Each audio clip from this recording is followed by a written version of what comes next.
Hayatta yaşadık deymiz.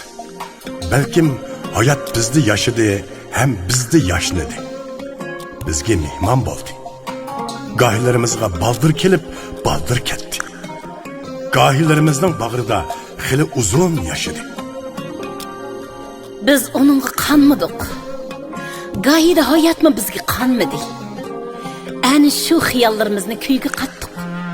Özümüz etip, yani özümüz anladık. İtiraf kılımız, şunun ikrarımız. Biz hayatını bağışlap yaşadık. Bugün akşam hayat bizge mundaq pichirlaydi. Bugün akşam köngül akşamı. Biz hayatqa mundaq pichirlaymiz. Yaşsam bir günü külüp tökülüp, yaşadım bir günü öksüp ökünüp, yelkendi gırıyıp dilimde hayacan. Ey hayat, senindin kütkenlerim köp. Ey hayat, senindin kütkenlerim köp.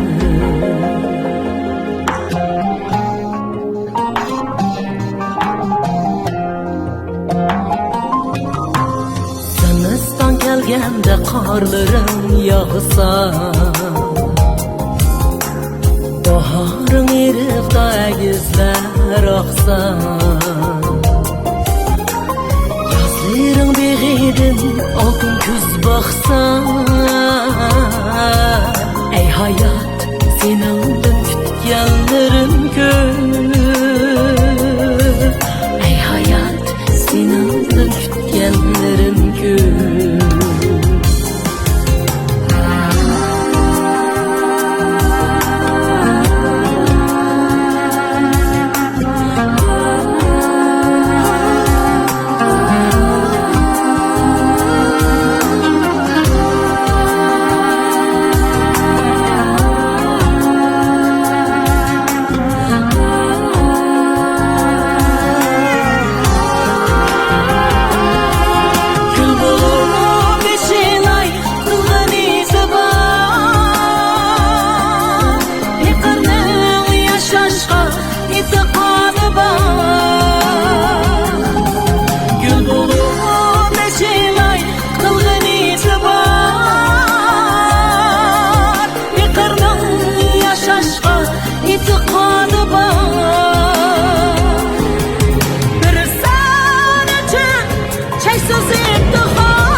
Şükür eytimem,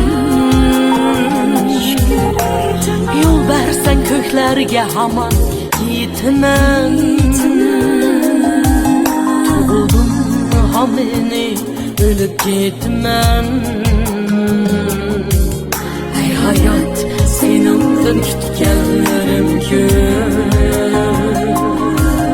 Ey hayat, senindin kütkenlerim köp.